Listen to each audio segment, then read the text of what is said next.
नमस्ते। कैसे हैं दोस्तों? मैंने सोचा आज जो मेरे लाइफ के एक्सपीरियंसेस हैं, जो मैंने अपनी पर्सनल और प्रोफेशनल लाइफ से सीखा है, वो आप लोगों से शेयर करूं, ताकि जो मेरे एक्सपीरियंसेस हैं, वो दूसरे लोगों को भी कुछ उससे फ़ायदा हो सके। जैसा कि आप सब लोग जानते ही हैं, बहुत सारे लोग जो मेरे से पर्सनली जुड़े हुए हैं, कि बहुत छोटे लाइफ के बड़े छोटे पड़ाव से लाइफ को शुरू करा। 10th में था तो फादर साहब चले गए, तो वहाँ से जॉब शुरू करी।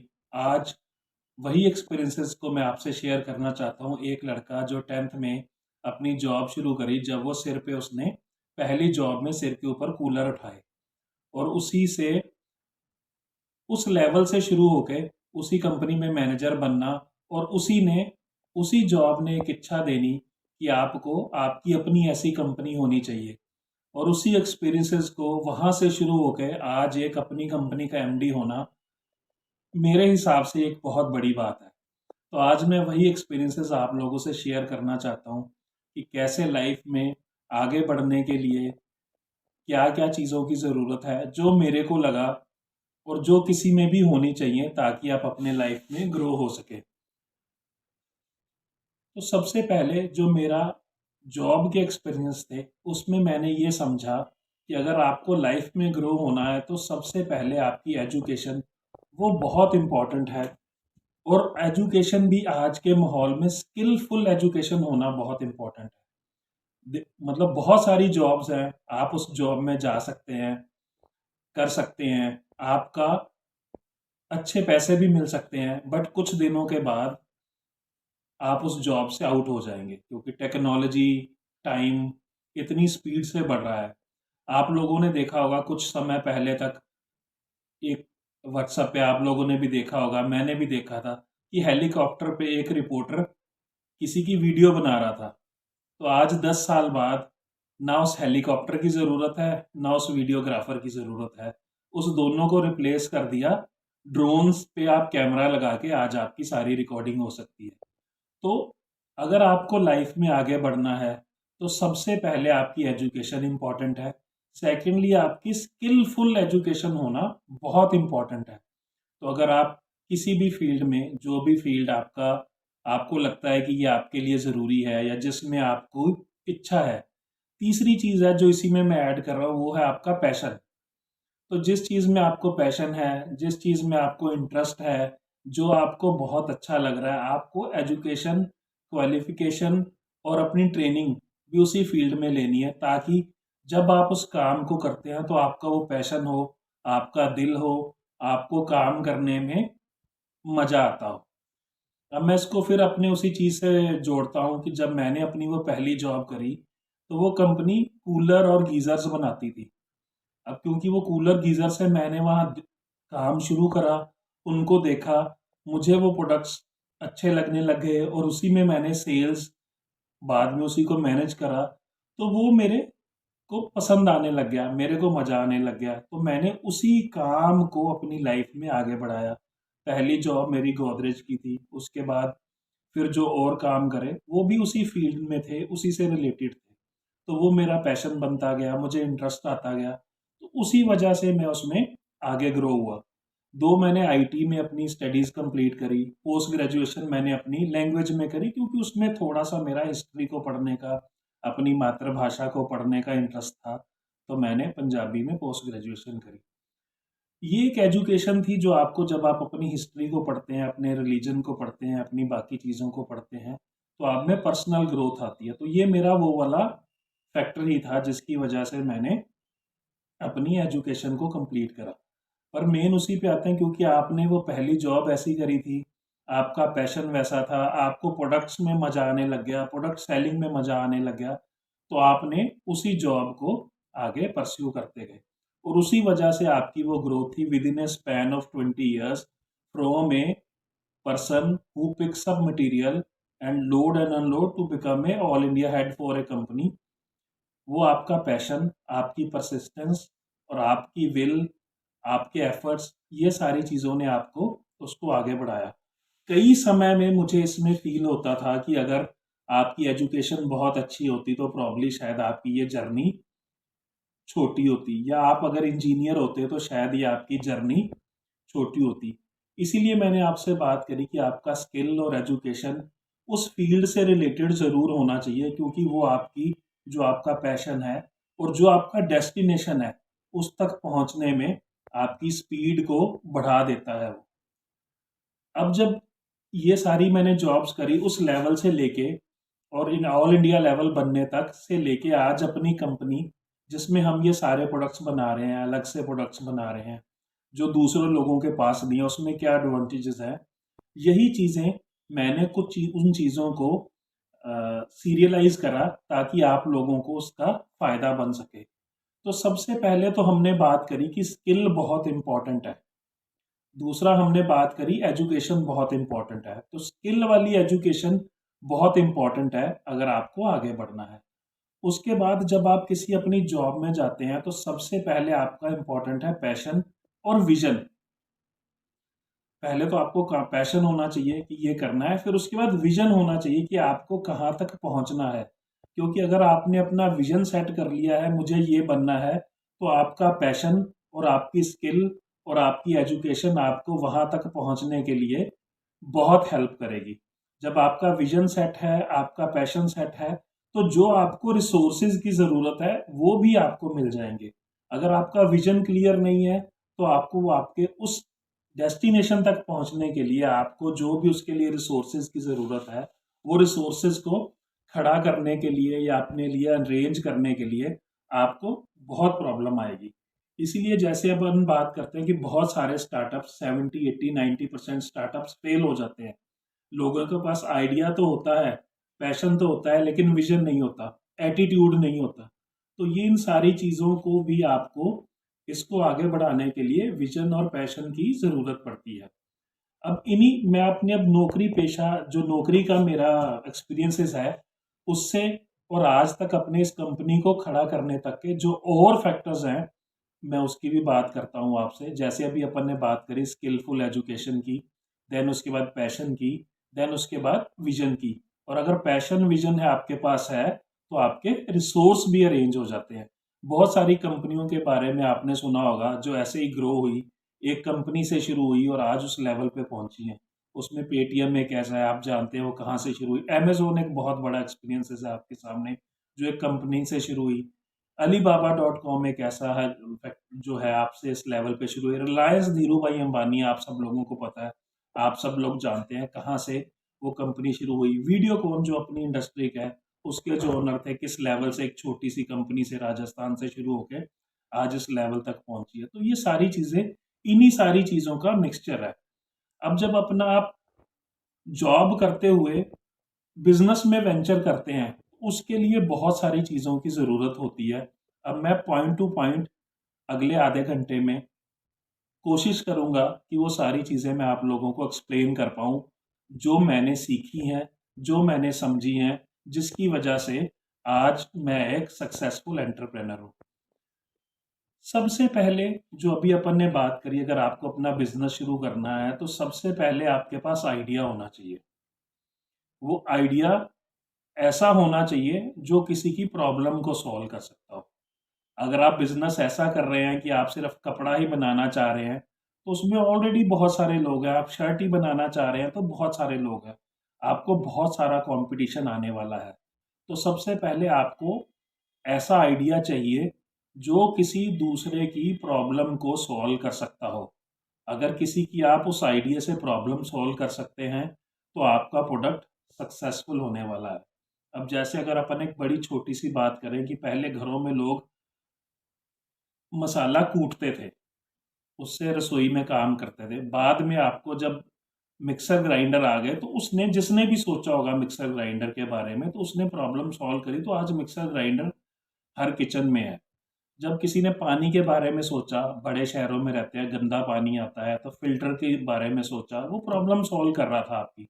नहीं तो लोग पहले पानी गर्म करते थे, आपको याद होगा, बच्चों को पिलाने के लिए, फिर मलमल का कपड़ा रख के उसको छाना जाता था। तो वो एक प्रोसेस थी। आज उसी प्रोसेस को एक डब्बे में बंद करके कंपनियों ने फिल्टर्स बना दिए, आरओ फिल्टर्स बना दिए। तो क्योंकि उन्होंने प्रॉब्लम सॉल्व करी तो वो सक्सेसफुल हो गए। तो आज जो भी आपको उसके हिसाब से सोचना है। अब जैसे ये ई-कॉमर्स कंपनी आई, फ्लिपकार्ट है, अमेज़न है, इन्होंने क्या करा, 10, 20, 50,000, 60,000 प्रोडक्ट को एक प्लेटफ़ॉर्म पे ला दिया। अब आपको घर के लिए 20 चीज़ें खरीदनी है, आपको पूरा बाज़ार घूमना है, घर से उठ के जाना है, आना है। उन्होंने उस कन्वीनियंस को आपके घर पे ला दिया। आपको प्रोडक्ट पता हो, आप उस पे एक-एक करके प्रोडक्ट सेलेक्ट कर सकते हैं, वो आपके घर पे आ जाएँगे। यही था जिससे वो सक्सेसफुल हुए। एक और देखिए, शादी.com, ये भी ऐसी एक कंपनी है जिसने एक ये आइडिया लगाया कि मैच मेकिंग कितनी मुश्किल प्रोसेस है, मिलता ही नहीं है। जहां आप जानते हैं, जहां तक आपके रेफरेंस है, वहां पर ही आप ओनली ब्राइड और ग्रूम्स को ढूंढ सकते हैं। उसने पूरे हिंदुस्तान को, पूरी कम्युनिटी को एक प्लेटफॉर्म पे ला दिया। आज वो सक्सेसफुल कंपनी है। तो सबसे पहले, सबसे इम्पोर्टेंट चीज़ यही है कि आपका आइडिया क्या है, देन क्या वो आइडिया किसी की प्रॉब्लम सॉल्व कर रहा है। अगर वो किसी का आइडिया प्रॉब्लम सॉल्व कर रहा है तो आप राइट ट्रैक पे हैं। अगर वो आपकी प्रॉब्लम सॉल्व नहीं कर रहा है तो देन आप एक ऐसे कंपटीशन में घुस रहे हैं क्योंकि बहुत सारी चीज़ें ऑलरेडी उसमें है। सेकंड चीज़ है, जो आपने वो आइडिया चूज करा, अगर वो किसी की प्रॉब्लम सॉल्व कर रहा है, देन तीसरी चीज़ है, क्या उस प्रॉब्लम को सॉल्व करने के लिए कोई आपको उसके लिए पैसे देगा। ये भी आपको बिजनेस शुरू करने से पहले इसकी मार्केटिंग और रिसर्च करनी पड़ेगी। क्योंकि अगर उसमें कोई आप पे पेमेंट लगाने के लिए तैयार है, कोई आपको एडवांस देने के लिए तैयार है, तो आपका बिजनेस चल सकता है। अदरवाइज वो आपको उसमें प्रॉब्लम होने वाली है, क्योंकि उसके बाद जब आप उसको रेडी कर लेंगे, उसके बाद आप उसकी रिसर्च करने के लिए जाएंगे तो बड़ा मुश्किल होने वाला है। तीसरी चीज़ है, जब आपने रिसर्च कर ली, आपको लग रहा है लोग उसको ले लेंगे, लोगों को पसंद आ रहा है, देन तीसरी चीज़ है, आपको प्रोडक्ट बनाना है। अब जब आपका, अब आप इस एक्चुअल स्टेज पे आए हैं, देन आप उसको, प्रोडक्ट को बनाएंगे, प्रोडक्ट को डेवलप करिए। प्रोडक्ट डेवलप हो जाएगा, देन उसकी टेस्टिंग करिए, अपने घरों में करिए, दोस्तों के यहाँ करिए, रेफरेंस में करिए। जब आपका प्रोडक्ट सही से तैयार हो जाएगा, देन उसकी आपको प्राइसिंग देखनी है।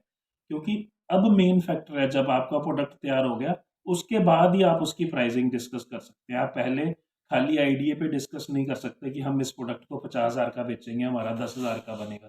क्योंकि जब आपका एक्चुअल प्रोडक्ट बनेगा, उसकी आप R&D में इन्वेस्ट करेंगे, तभी आपको पता चलेगा कि मेरे इस प्रोडक्ट की एक्चुअल कॉस्ट क्या है, और इस प्रोडक्ट के एक्चुअल फीचर्स आप, या उसकी कन्वीनियंस या उसके लुक्स कैसे बना पाए हैं, क्योंकि उसी के हिसाब से आपकी प्राइसिंग डिसाइड होगी। प्राइसिंग भी दो तीन तरीके से आप डिसाइड कर सकते हैं। पहली, आपका विजन क्या है, आप उससे कितना पैसा बनाना चाहते हैं, आप उससे कितना उसको बेचना चाहते हैं। ठीक है ना, अल्टीमेटली गोल तो बिजनेस का पैसा कमाना ही होता है। बट लेकिन क्या है, आपको प्राइसिंग पोजीशनिंग उसकी कंपटीशन के हिसाब से भी देखनी पड़ती है कि उसके साथ का कोई प्रोडक्ट है या नहीं है, या आपने उससे कितना बेटर बनाया है। अगर बेटर बनाया है तो क्या आप सेम प्राइस पे बेच के, ज़्यादा वैल्यू बेच दिखा के कस्टमर को ज़्यादा पैसा ले सकते हैं। तो ये आपकी इंडिविजुअल उसके हिसाब से, प्रॉफिट आपके उसके हिसाब से होएगा। देन लास्ट जो उसका होता है कि क्या वो जिस पर्पस के लिए आपने सोच के बनाया था पहले, कि कस्टमर की कन्वीनियंस को सॉल्व कर रहा है, क्या उसको आप बड़े लेवल पे ले जा सकते हैं।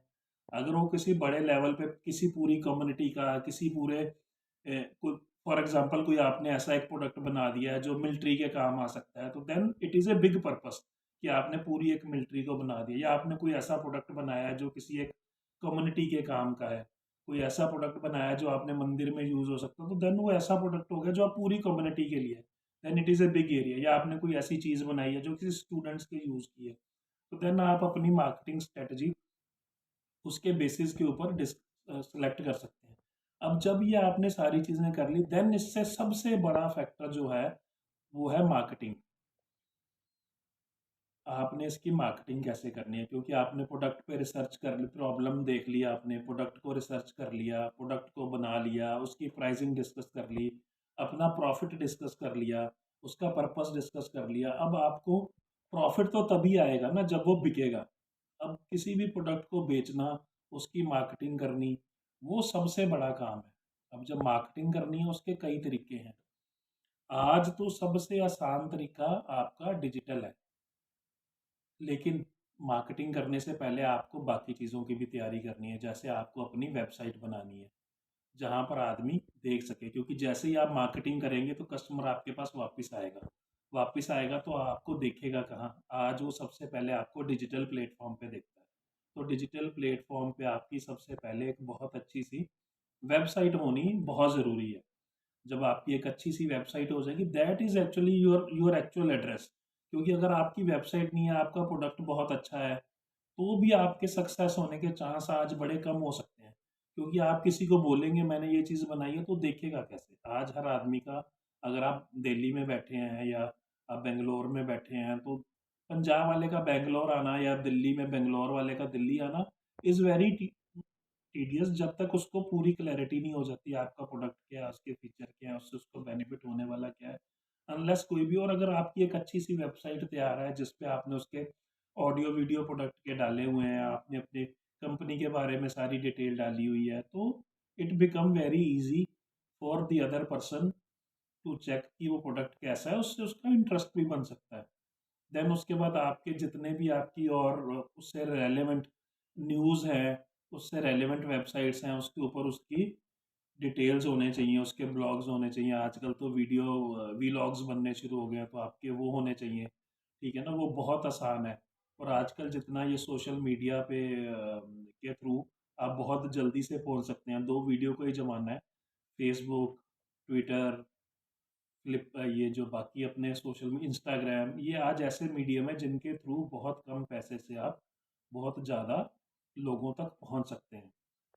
इसके थ्रू आप अपनी इनिशियल मार्केटिंग कर सकते हैं। देन आपका एक लेवल तक अगर आप पहुंच गए, देन उसके बाद नेक्स्ट लेवल पे आप जो कन्वेंशनल तरीके हैं, आप एक अच्छा सा ब्रांड एम्बेसडर ले सकते हैं। ब्रांड एम्बेसडर लेने के बाद आप उसके फिर टीवी चैनल्स पे जा सकते हैं, उसके होर्डिंग्स लगा सकते हैं, क्योंकि इन सारी चीज़ों के फ़ायदे तभी होते हैं। अब जब ये सारी चीज़ें कर रहे हैं, उसके बाद एक और बड़ा फैक्टर होता है कि जो आप, मैंने वेबसाइट बोला, उसके हार्ड कॉपीज़ भी, आपका जो प्रोडक्ट कैटलॉग है, वो भी बहुत इम्पोर्टेंट होता है, क्योंकि वो एक पहला डॉक्यूमेंट ऐसा होता है जो आप किसी भी कस्टमर को, जो आपका प्रोस्पेक्टिव कस्टमर है, उसके सामने रखते हैं। That has to be very very good. उसमें आपके सारी प्रोडक्ट को लेके, आपको लेके, अपनी कंपनी को लेके फीचर उसमें होने चाहिए, क्योंकि जो आपका फर्स्ट इंप्रेशन होता है ना, that is known as a last impression. तो अगर आपका जो प्रोडक्ट कैटलॉग आप किसी के सामने पिच कर रहे हैं, वो आपका प्रोडक्ट कैटलॉग बिल्कुल अच्छे तरीके से, बहुत spick and span, crystal clear, मतलब उसमें आपका वो क्लैरिटी में बताता हो कि आपका प्रोडक्ट क्या है, आपकी कंपनी क्या है, उसके फीचर्स क्या हैं, ठीक है ना? तो अगर वो सारी चीज़ें हैं, तो then you have a win win situation. मतलब देन देयर आर चांसेस कि आप पहली मीटिंग में, दूसरी मीटिंग में कुछ क्रैक कर सकते हैं। अब जब अपन इस मीटिंग पे हैं, जब आप लोगों से मिलेंगे, ये एक और बहुत बड़ा फैक्टर है जिसमें आज हम सब लोग सोचते हैं कि बहुत जल्दी से रिजल्ट आ जाए, बहुत जल्दी से हम कुछ कर लें, बट एक्चुअल लाइफ में ऐसा होता नहीं है। सेल, सबको लगता है कि सेल प्रोफेशन बहुत आसान है, आपको सिर्फ जाके लोगों को बताना ही है, but it is the other way. Sale is the most difficult thing. आज सेल वैसा नॉर्मल नहीं रहा है। आज अपन ये नहीं कह सकते हैं कि गंजे को कंघी बेचने वाला इज़ ए गुड सेल्समैन। आज सेल जो एक साइंस हो गई है, आपको बड़े तरीके से, क्योंकि आज हर आदमी पढ़ा लिखा है, चाहे वो छोटे से छोटा बीसी क्लास टाउन है, चाहे वो ए क्लास टाउन है। हर बिजनेसमैन, जो ट्रेडिशनल बिजनेसमैन है, वो भी उतना वेल क्वालिफाइड है, वो भी, उसको भी सारी नॉलेज है। तो जब तक आपका जो सेल रिप्रेजेंटेटिव है, अगर वो पूरी अच्छी तरह से आपके प्रोडक्ट को लेके, आपकी कंपनी को लेके ट्रेंड नहीं है, और सेल्स प्रोसेसेस को लेके ट्रेंड नहीं है, there are 60 70 80% chances that you will fail. तो सबसे पहले अपने प्रोडक्ट के बारे में, अपनी कंपनी के बारे में सेल्स रिप्रेजेंटेटिव को अच्छी तरह से पता होना चाहिए। आज आप सब लोग जानते हैं, किसी भी एक डील को क्रैक करने के लिए at least you need 3 4 meetings to convince a person, ठीक है ना? आज मोस्ट ऑफ दी जितने भी सेल रिप्रेजेंटेटिव हैं, वो दूसरी मीटिंग में, तीसरी मीटिंग में जाना ही छोड़ देते हैं। जबकि क्या होता है कि कई बार आदमी का इंटरेस्ट ही थर्ड मीटिंग में बनता है, फोर्थ मीटिंग में उसको लगता है मुझे ये कर लेना चाहिए, देन फिफ्थ मीटिंग में जाके आप उसको क्रैक कर सकते हैं। तो एक ये सेल में अगर आपके पास नॉलेज है, आपका प्रोडक्ट रेडी है, आपका बैकअप रेडी है, then you can only convince in most of the people you can convince on fourth और फिफ्थ मीटिंग। तो किसी प्रोडक्ट को शेल्फ तक पहुंचाने के लिए, ताकि वो कस्टमर तक पहुंच पाए, ये चीज़ें बहुत ज़रूरी हैं। देन लास्ट फोर मोस्ट जो आपकी सबसे इम्पोर्टेंट चीज़ है, वो है कि जो आपकी पिच है, जो आप कस्टमर को प्रोडक्ट दे रहे हैं, उसमें बड़ी क्लैरिटी में आपका होना चाहिए कि पहला प्रोडक्ट क्या है, नंबर वन, प्रोडक्ट के फीचर्स क्या हैं, वो दूसरों से बेटर कैसे है, उसकी प्राइसिंग पोजीशनिंग कैसी है, और उसका अल्टीमेटली आपकी किस प्रॉब्लम को सॉल्व करके आपको क्या बेनिफिट देने वाला है। तो ये चार पांच चीज़ें बहुत ज़रूरी हैं। सबसे पहले जब भी आप अपना कुछ मार्केटिंग मटेरियल बना रहे हैं, सेल्स प्रमोशनल मटेरियल बना रहे हैं, सबसे पहले प्रोडक्ट क्या है, उसके फीचर्स क्या हैं, उसके ऊपर ऑफर क्या है, उसके आपको अल्टीमेटली बेनिफिट होने वाले क्या हैं, उसमें फाइनेंस ऑप्शन क्या है, और वो कौन कौन से चैनल में अवेलेबल है। ये पांच छह चीज़ें किसी भी ऑफर को, किसी भी प्रोडक्ट को सक्सेसफुल करने के लिए बहुत ज़रूरी हैं। तो आपका जो सेलिंग प्रमोशन मटेरियल है, उसमें यही चीज़ें, प्रोडक्ट, उसके फीचर्स, उस पे ऑफर, उस पे फाइनेंस ऑफर, और उस पे कहाँ कहाँ ये अवेलेबल है, how easily consumer can purchase this, बाजार से या ऑनलाइन से या जैसे भी, ये सारी चीज़ें उस पे मेंशन होनी ज़रूरी हैं। उसके बाद आता है assurance to the customer on service. ये सबसे इम्पॉर्टेंट फैक्टर है, क्योंकि बहुत हर प्रोडक्ट में आप कुछ भी बेच रहे हैं, after sale service is a major major major thing.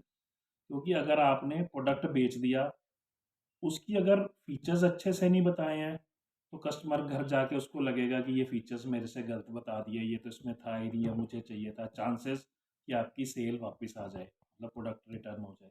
अगर आपने प्रोडक्ट बेच दिया है, आपके सेल्स वाले ने उसको अच्छे से फीचर एक्सप्लेन करके दिया है, देन जो आपका उस प्रोडक्ट को इंस्टॉलेशन करने जा रहा है या उसकी डेमोस्ट्रेशन देने जा रहा है, अगर वो दोनों की चीज़ें मैच करती हैं, उसमें गैप नहीं है, तो चांस है कि आपका कस्टमर आपसे बिल्कुल सेटिस्फाई होगा।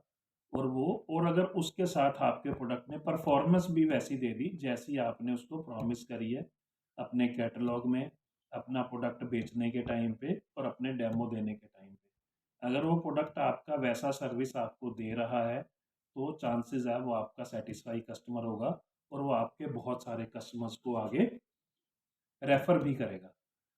अब जब आपने प्रोडक्ट डेमोस्ट्रेशन कर दी, अगर उसमें इन एनी केस कोई इशू आ जाता है, और जो अगर आपका वो चैनल सेट नहीं है, then even then there are chances कि आप एक अपना अच्छा कस्टमर खो देंगे, और जो आपके कई पर्सपेक्टिव बायर हैं उनको भी खराब करेगा।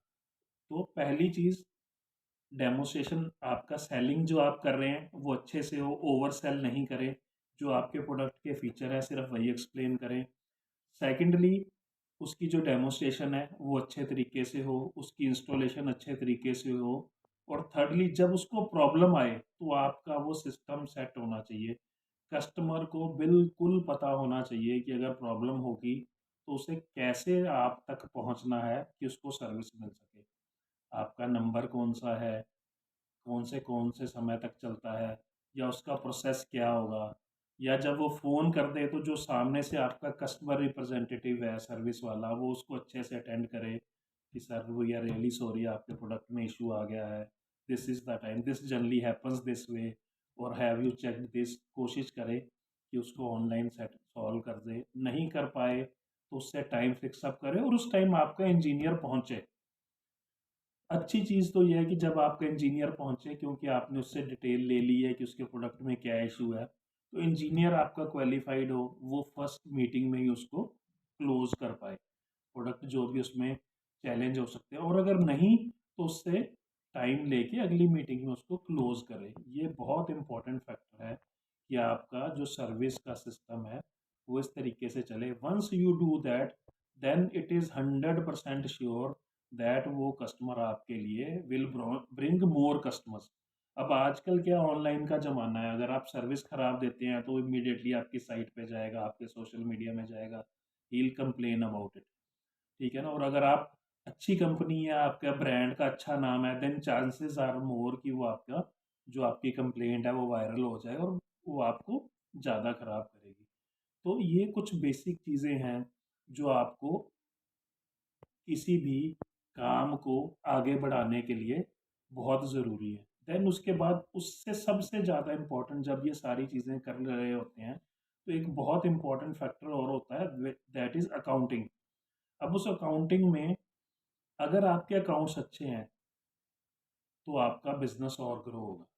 Accounts in the sense accounts with your employees, accounts with your vendors, accounts with your suppliers, account with your customer. अब इसका कहने का मतलब यह है कि अगर आप अकाउंट्स आपके कस सबसे पहला कस्टमर आपके हैं इंटरनल, फिर है एक्सटर्नल। इंटरनल कस्टमर है आपके एम्प्लॉयज़। अगर आपने अपने एम्प्लॉयज़ को अच्छे से चूज़ करा है, जब उनको आपने जॉब के ऊपर रखना था, उनसे पूछा था आपने उनका बैकग्राउंड क्या है, उनका एक्सपीरियंस क्या है। अगर आप ये सोच के एम्प्लॉय रखते हैं कि चलो ये 10,000 रुपये में मिल रहा है, इसको सिखा लेंगे, या 20,000 रुपये में मिल रहा है, इसको सिखा लेंगे, then probably he will give you more loss than advantage. आपको स्किलफुल लोग रखें, दो की तीन की बजाय दो रख लें, बट वो अपने फील्ड के मास्टर्स हों, क्योंकि जो आपका एम्प्लॉई है वही आपका एसेट है। अगर आपका एम्प्लॉई अच्छा है तो वो आपकी कंपनी में वैल्यू एडिशन करेगा। अगर आपका एम्प्लॉई अच्छा नहीं है तो वो सिर्फ काम के लिए काम करेगा, 8 घंटे काम करेगा और निकल जाएगा।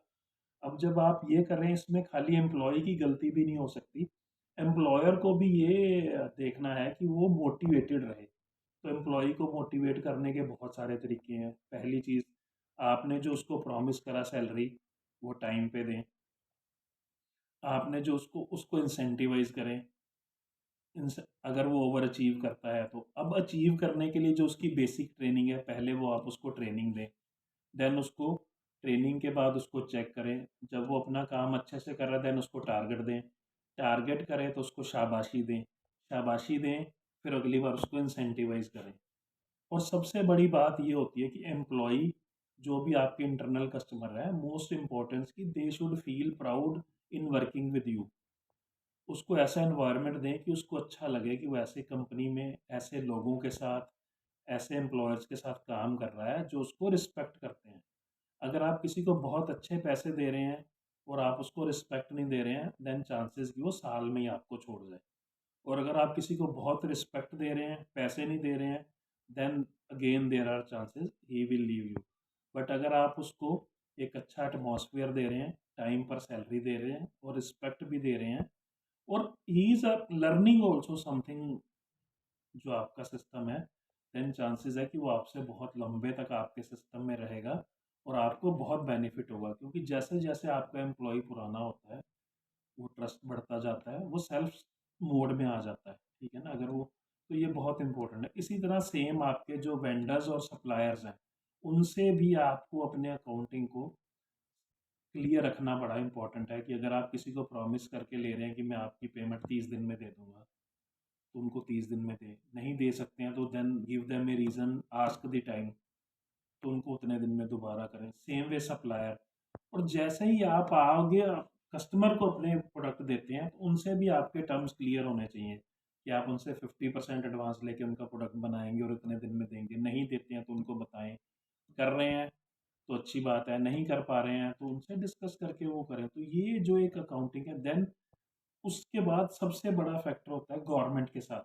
जो भी आपके गवर्नमेंट के रूल एंड रेगुलेशंस हैं, उनको स्ट्रिक्टली फॉलो करें। क्योंकि अगर आप वो नहीं करते हैं, then in a longer run also you are going to face major problems with the government. अगर आपने अपनी टैक्सेशन टाइम पे नहीं करी है, अगर आपने जो भी गवर्नमेंट के लाइसेंस टाइम पे नहीं करी है, then again probably you are doing lot of hard work और वो आपको बाद में नुकसान होने वाला है। क्योंकि अगर आप गवर्नमेंट के उसमें जो ऑडिटर्स में फंस गए तो भी आपको मेजर लॉस होने वाले हैं। तो ये कुछ चीज़ें हैं जो बहुत ज़रूरी हैं बिजनेस को आगे बढ़ाने के लिए।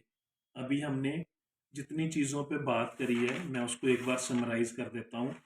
कि सबसे पहले इम्पॉर्टेंट है आइडिया होना। उस आइडिया से किसी को क्या फ़ायदा हो रहा है, उसकी रिसर्च करनी, क्या उस आइडिया के कोई मार्केट में पैसे देगा, फिर उसका प्रोडक्ट बनाना, फिर उसकी प्राइसिंग डिसाइड करना, फिर उस पे प्रॉफिट डिसाइड करना, उसका मार्केटिंग प्लान डिसाइड करना, मार्केटिंग के जो मेजर फैक्टर है, मार्केटिंग को कैसे करना है, आजकल क्या ट्रेंड चल रहे हैं, उसका फैक्टर है। देन उसके बाद जो आपकी अकाउंटिंग है, उसको प्रॉपर रखना, जो मेजर फैक्टर है, और आपके जितने भी आपका सिस्टम है उसको गवर्नमेंट की एक अच्छे सिटीजन की तरह से जो भी गवर्नमेंट के रूल एंड रेगुलेशंस हैं तो उसको फॉलो करना। तो ये किसी भी अच्छे सक्सेसफुल बिजनेस मॉडल का ये जो मेरा 25 साल का एक्सपीरियंस है from a small worker at a shop to a become a MD of the company, ये मेरी कुछ चीज़ें हैं जो मैंने अपने लाइफ में सीखी हैं, वही मैं आप लोगों से शेयर करना चाह रहा था। इन्हीं चीज़ों को अगर मैं फिर उसको समराइज़ करूँ तो सबसे पहले इम्पोर्टेंट जो भी आप जॉब कर रहे हैं, उसकी स्किल लीजिए, उसके रेलेवेंट जो एजुकेशन क्वालिफ़िकेशन है वो अपनी पूरी कीजिए, देन अपना पैशनेटली उसको ड्राइव कीजिए लेकिन रूल रेगुलेशंस के साथ।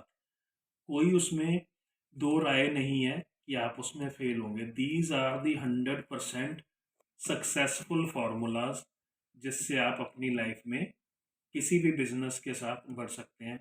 विद दिस आई विश आप लोगों को जरूर इसमें से कुछ ऐसी चीज़ें निकलेंगी जो आपकी लाइफ में आपके बिजनेस में वैल्यू ऐड करेंगी। और इसी के साथ I wish you good luck and best wishes from my side. Thank you very much. This is SP Singh.